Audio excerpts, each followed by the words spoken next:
Hello everyone, welcome my channel. मेरा नाम है विक्रम गुप्ता। लास्ट वीडियो में हमने पॉलिनोमियल्स चैप्टर स्टार्ट किया था, क्लास 10th का सेकंड चैप्टर। और हमने उसमें फर्स्ट एक्सरसाइज से पहले का कॉन्सेप्ट फिनिश कर लिया था। हमने लास्ट ईयर का भी पॉलिनोमियल्स रिवाइज किया था और फिर हमने फर्स्ट एक्सरसाइज का कॉन्सेप्ट खत्म किया था। और वो वीडियो आपने नहीं देखा है तो उसका लिंक आपको ऊपर आई बटन में मिल जाएगा, वहां से आप वो वीडियो देख सकते हैं। इस चैप्टर के सारे वीडियोस की प्लेलिस्ट का लिंक आपको नीचे डिस्क्रिप्शन में मिल जाएगा। अगर आपने चैनल को सब्सक्राइब नहीं किया तो प्लीज पहले सब्सक्राइब कर लें। तो चलिए स्टार्ट करते हैं आज का वीडियो।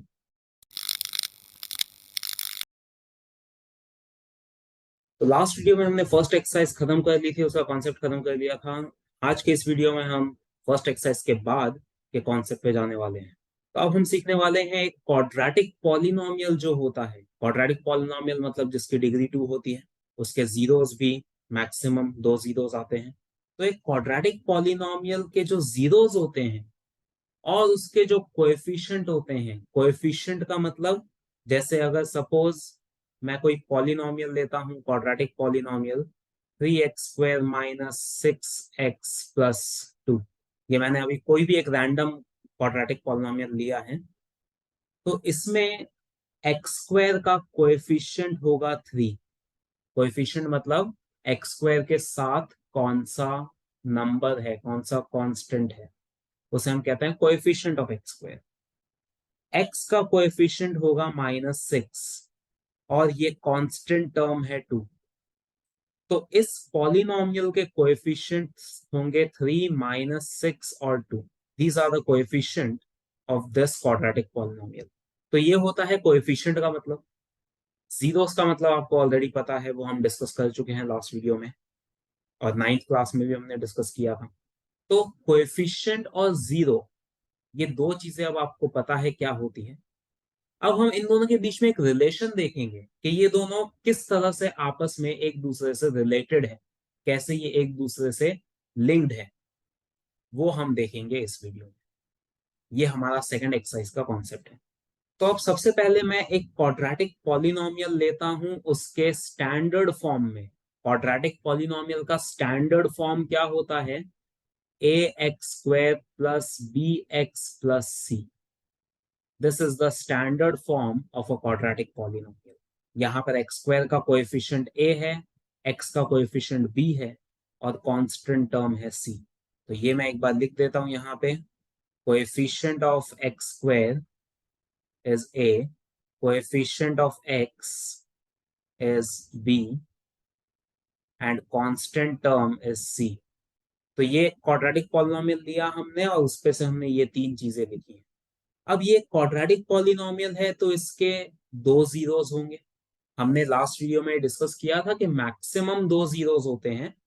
एक जीरो भी हो सकता है, पर एक जीरो का मतलब क्या होता है कि दो जीरोस हैं लेकिन वो दोनों सेम हैं, इसलिए हम उसे एक जीरो बोल देते हैं।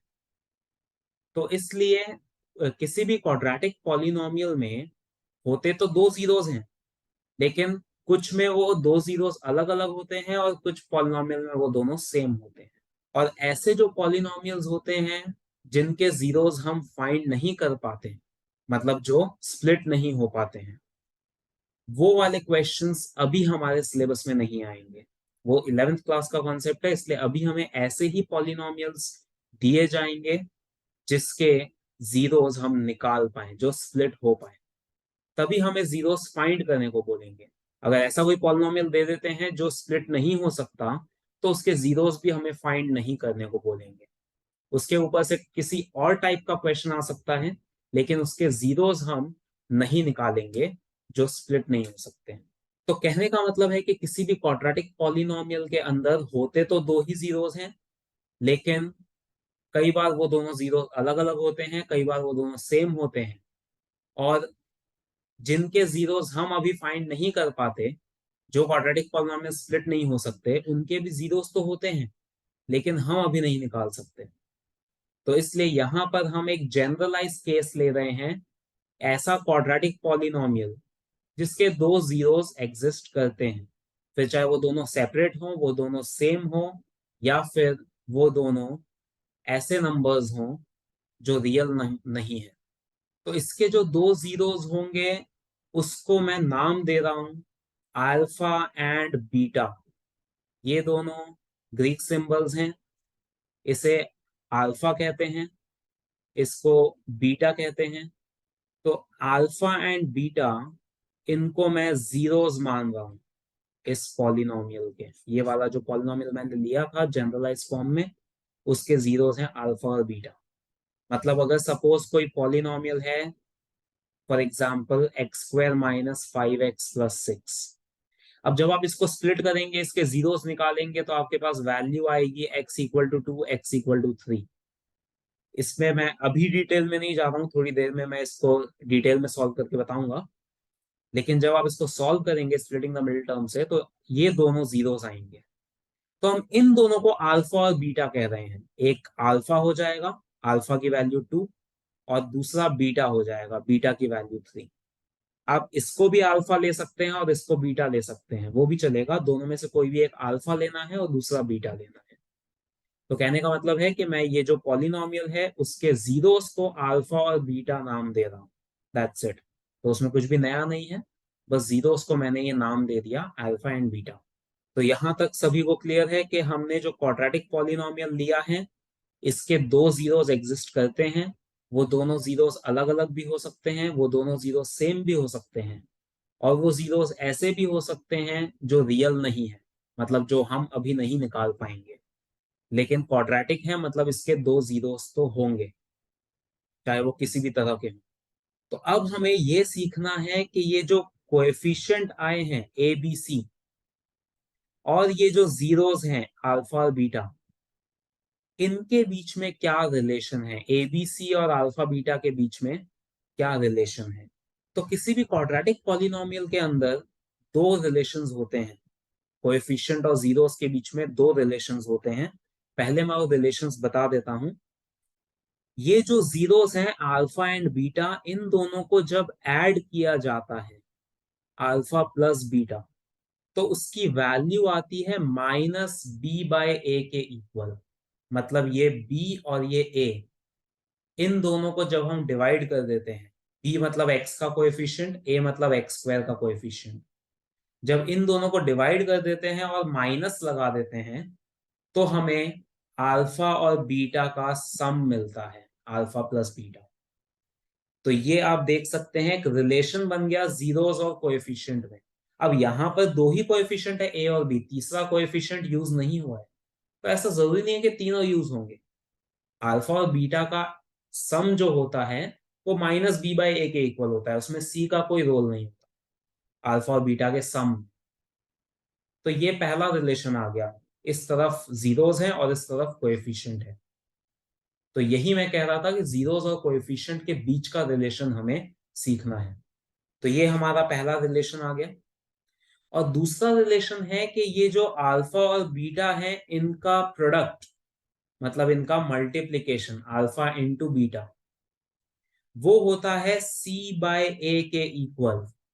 c/a का मतलब हो गया कांस्टेंट टर्म जो है, और x² का जो कोएफिशिएंट है, इन दोनों को डिवाइड करते हैं तो हमें जीरोस का प्रोडक्ट, अल्फा और बीटा का प्रोडक्ट मिलता है। तो ये दूसरा रिलेशन हो गया। यहाँ पे सी और ए का यूज हो रहा है, इसमें बी का कोई यूज नहीं है। तो ये दो रिलेशन होते हैं जीरोस और कोएफिशिएंट के बीच में। अब इसके ऊपर से क्वेश्चन कैसा आता है वो मैं बताता हूं। पहले मैं एक एग्जाम्पल लेकर ये प्रूफ करके बता देता हूं कि किस तरह से ये रिलेशन सेटिस्फाई होता है। तो एक बार मैं यही वाला पॉलिनोमियल ले लेता हूं, यहाँ जो मैंने लिखा था x² - 5x+6। तो हमारा पॉलिनोमियल है px = x² - 5x+6। इसके जीरोस अगर हमें फाइंड करने हैं, तो वो जीरोस फाइंड करना हमने लास्ट वीडियो में भी डिस्कस किया था, 9th क्लास में भी डिस्कस किया था। px को हम जीरो से इक्वेट करते हैं। ये जीरोस आपने अब तक वैसे फाइंड कर लिए होंगे, लेकिन फिर भी मैं एक बार फिर से फाइंड करके बता रहा हूँ, जिसको भी डाउट है वो इस पे ध्यान दें। मिडिल टर्म है -5, मिडिल टर्म का कोएफिशिएंट -5, उसे हमें स्प्लिट करना है दो नंबर्स में। फर्स्ट टर्म का कोएफिशिएंट 1 है, कुछ नहीं है मतलब 1। लास्ट टर्म कांस्टेंट टर्म 6 है, उन दोनों का प्रोडक्ट आ रहा है 6। तो -5 को हमें दो नंबर्स में स्प्लिट करना है जिनका एडिशन या सब्ट्रैक्शन तो -5 आना चाहिए और मल्टीप्लीकेशन 6 आना चाहिए।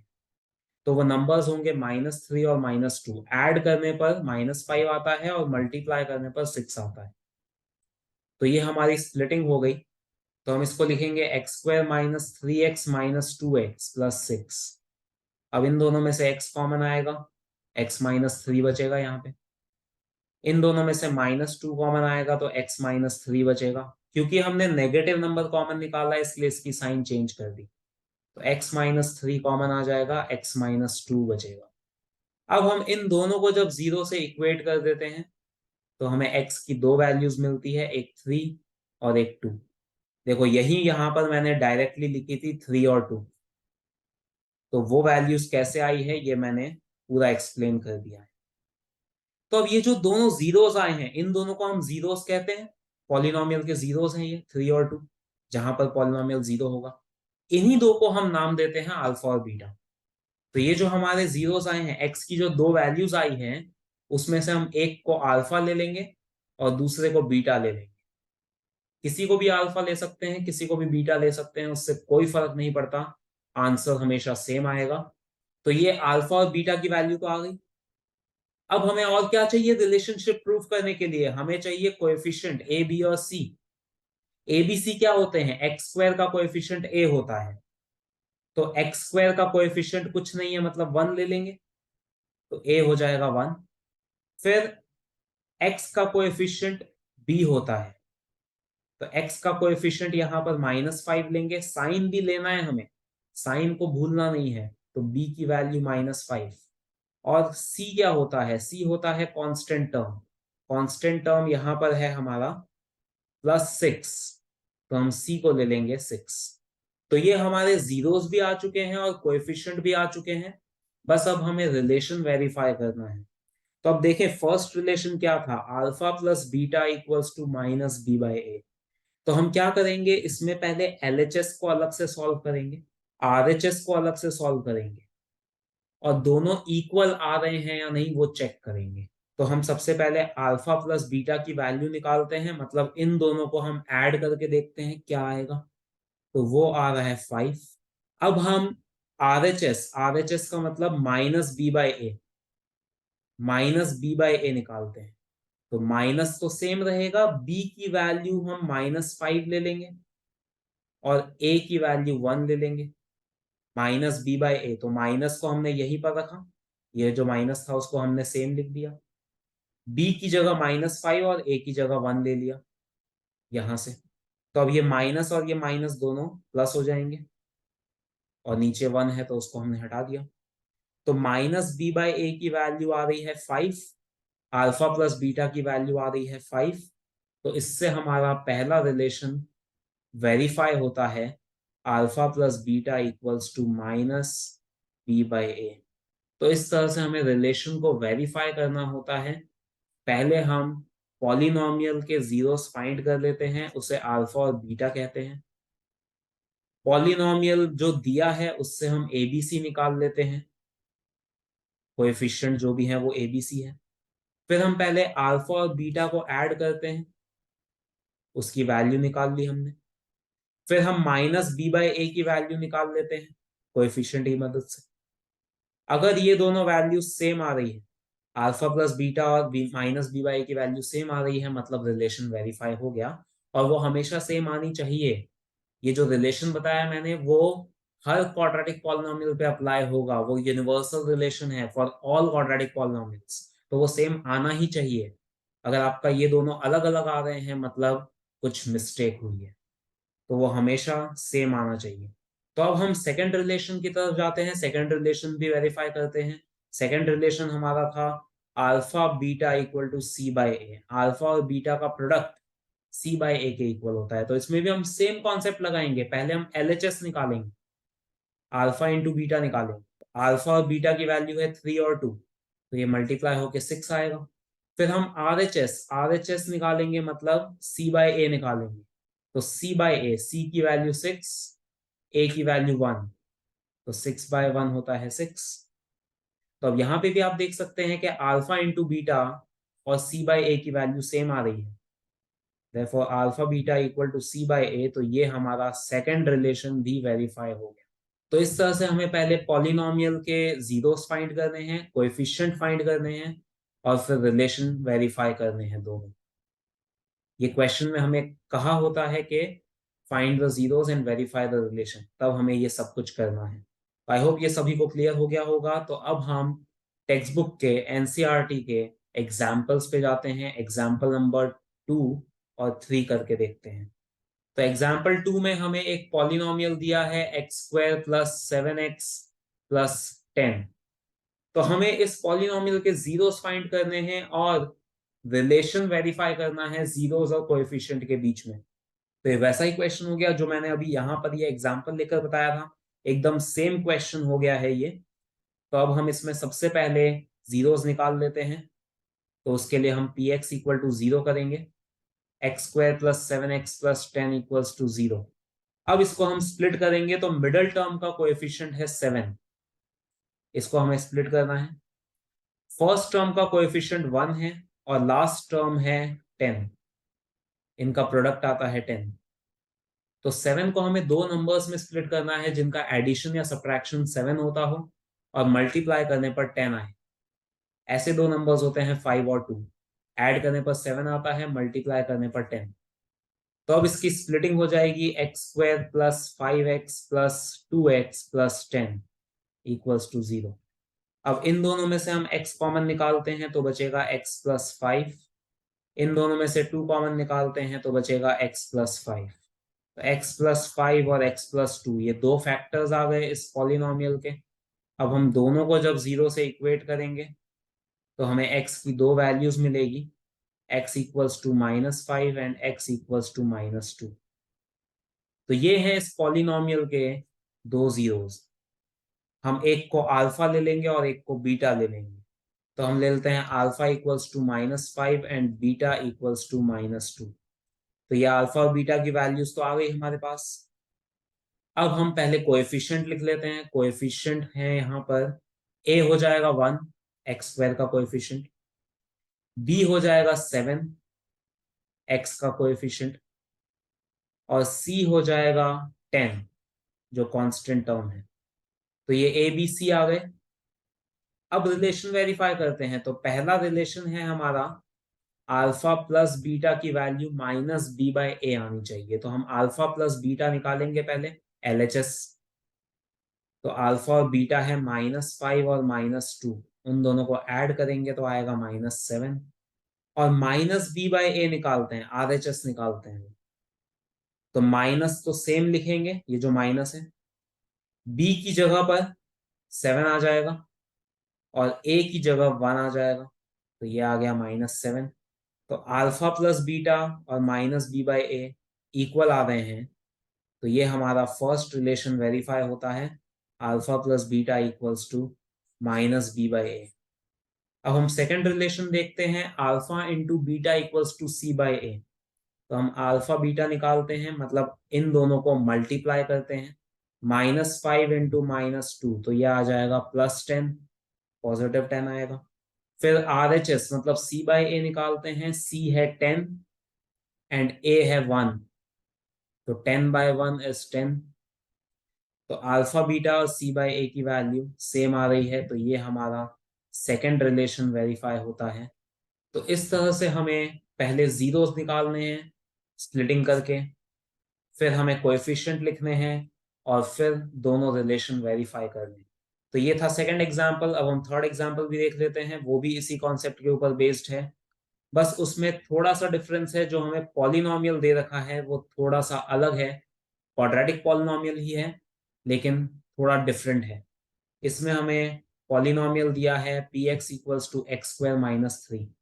तो इसमें बस इतना ही डिफरेंट है कि इसमें मिडल टर्म हमें नहीं दिया है। फर्स्ट टर्म है एक्स स्क्वायर वाला टर्म, लास्ट टर्म है कांस्टेंट टर्म। जो बीच वाला टर्म होता है, जैसे यहां पर ये 7x था जिसमें x की पावर 1 होती है, ये वाला टर्म इसमें नहीं है। तो ये डिफरेंट है इस क्वेश्चन में। तो यहां पर भी हमारा मेथड पूरा सेम रहेगा, बस जो जीरोस निकालने का तरीका है वो थोड़ा सा बदल जाएगा। जब भी किसी क्वाड्रेटिक पॉलिनोमियल में तीनों टर्म्स नहीं होते, कोई ना कोई टर्म मिसिंग होता है, मिडिल टर्म मिसिंग हो या लास्ट टर्म मिसिंग हो। देखो फर्स्ट टर्म तो मिसिंग हो ही नहीं सकता।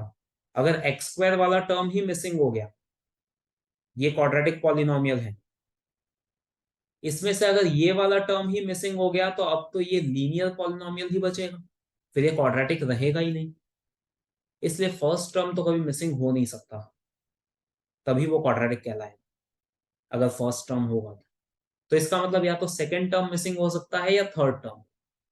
तो सेकंड या थर्ड में से कोई भी टर्म मिसिंग हो तो हमें स्प्लिटिंग करने की जरूरत नहीं पड़ती, फिर हम स्प्लिटिंग किए बिना ही उसके जीरोस फाइंड कर सकते हैं। वो कैसे, मैं इस क्वेश्चन में बताता हूं।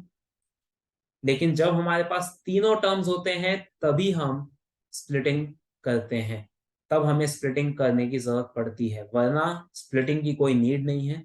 उसके बिना हम और इजी तरीके से जीरोस फाइंड कर सकते हैं। तो अब यहां पर हम जीरोस फाइंड करेंगे P x equal to zero करके, तो x square minus three equals to zero आएगा।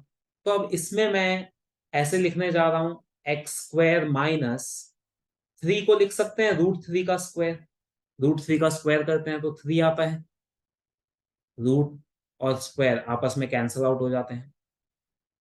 अब यहां पर मैं ए स्क्वायर माइनस बी स्क्वायर की आइडेंटिटी लगा रहा हूँ, एल्जेब्रिक आइडेंटिटी, नाइन्थ क्लास में जो सीखी है, उससे पहले भी सीखी है, पर नाइन्थ क्लास में भी हमने डिस्कस की थी आइडेंटिटी। तो a square minus b square होता है a plus b into a minus b. तो ये एक्स प्लस रूट थ्री और एक्स माइनस रूट थ्री आएगा, this is a this is b. तो मैंने ये आइडेंटिटी का यूज किया है, a square minus b square होता है a plus b into a minus b. तो x हो गया a, रूट थ्री हो गया b, तो ये बन गया x प्लस रूट थ्री और x माइनस रूट थ्री। तो देखें हमारे यहाँ पर ये दो फैक्टर्स आ गए, तो इसमें हमें स्प्लिटिंग करने की कोई जरूरत नहीं पड़ी, उसके बिना ही हमने इसके फैक्टर्स निकाल लिए। अब हम इन दोनों को जीरो से इक्वेट करेंगे तो उससे हमें x की वैल्यूज मिल जाएंगी। यहां से आएगा x equal to minus root three, यहां से आएगा x equal to root three. ये दोनों जीरोस आ गए, इसमें से हम एक को अल्फा ले लेंगे और एक को बीटा ले लेंगे। तो हम अल्फा ले लेते हैं माइनस रूट थ्री और बीटा ले लेते हैं रूट थ्री। ये अल्फा और बीटा हो गया। अब पॉलिनोमियल से हम कोएफिशिएंट निकाल लेंगे। तो यहां पर देखें एक्स स्क्वायर का कोएफिशिएंट वन है, मतलब ए हो जाएगा वन। मिडिल टर्म इसमें नहीं है, एक्स का कोई टर्म नहीं है, इसलिए हम बी कैसे निकालेंगे वो देखें। इस पॉलिनोमियल को मैं इस तरह से लिख सकता हूं, x square plus zero x minus three. Middle term नहीं था तो मैंने उसका कोएफिशिएंट जीरो मान लिया, जीरो एक्स का मतलब जीरो होता है, तो ये फिर से एक्स स्क्वायर माइनस थ्री आ जाएगा। तो जो भी टर्म मिसिंग हो उसका कोएफिशिएंट आप जीरो ले सकते हैं, उससे पॉलिनोमियल चेंज नहीं होता। तो इसलिए यहाँ पर मिडिल टर्म मिसिंग था, एक्स वाला टर्म मिसिंग था, तो मैंने उसका कोएफिशिएंट जीरो ले लिया, तो बी की वैल्यू जीरो हो जाएगी। और कांस्टेंट टर्म तो माइनस थ्री है हमारे पास, तो ये हमें ए बी सी की वैल्यू मिली। तो जो टर्म मिसिंग होगा उसका कोएफिशिएंट हमें जीरो लेना है। तो हमारे पास अल्फा बीटा आ गया, ए बी सी आ गया। अब हम पहला रिलेशन वेरीफाई करते हैं, तो उसके लिए हम पहले अल्फा प्लस बीटा निकालेंगे। ये अल्फा है और ये बीटा, इन दोनों को ऐड करेंगे तो ये कैंसल होके जीरो आएगा। फिर हम आर एच एस मतलब माइनस बी बाई ए निकालेंगे, तो माइनस सेम रहेगा, बी की जगह जीरो और ए की जगह वन, तो जीरो बाय वन जीरो हो जाता है, माइनस जीरो तो जीरो ही होता है।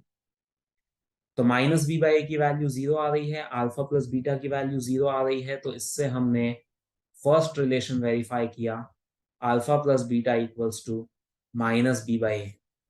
अब हम सेकंड रिलेशन वेरीफाई करते हैं। सेकंड रिलेशन में हम पहले अल्फा इंटू बीटा निकालेंगे, तो इन दोनों को मल्टीप्लाई कर देते हैं, minus root three into root three. तो माइनस और प्लस माइनस रहेगा, root three into root three three बन जाता है, रूट थ्री और रूट थ्री को मल्टीप्लाई करेंगे तो वो रूट थ्री का स्क्वायर हो जाएगा, विच इज थ्री। तो अल्फा इंटू बीटा आ गया माइनस थ्री। अब हम आर एच एस मतलब सी बाई ए निकालते हैं। तो C की वैल्यू है -3 और A की वैल्यू है 1, तो -3/1 मतलब -3 होता है। तो अल्फा बीटा और C/A की वैल्यू सेम आ रही है -3, तो ये सेकंड रिलेशन वेरीफाई हुआ, alpha beta equals to C/A। तो इस तरह से हमने दोनों रिलेशन वेरीफाई कर लिए। तो आज के वीडियो में बस इतना ही। आई होप आप सबको ये समझ आया होगा, ये कॉन्सेप्ट और दोनों एग्जांपल्स। इसमें कोई भी डाउट है तो मुझे नीचे कमेंट सेक्शन में बताएं। इसके ऊपर बेस्ड आप सेकंड एक्सरसाइज के फर्स्ट क्वेश्चन के सारे पार्ट्स कर सकते हैं, वो इसी कॉन्सेप्ट पे बेस्ड है। पहले आपको जीरोस निकालने हैं और फिर रिलेशन वेरीफाई करना है जीरोस और कोएफिशिएंट के बीच में। अब जो नेक्स्ट कॉन्सेप्ट है एग्जाम्पल 4 का कॉन्सेप्ट अलग है, वो हम नेक्स्ट वीडियो में करेंगे। और फिर एग्जाम्पल 5 का कॉन्सेप्ट भी अलग है, वो भी हम बाद में डिस्कस करेंगे। अगर ये वीडियो आपको पसंद आया तो इसे लाइक और शेयर करें और चैनल को सब्सक्राइब करें। Thank you.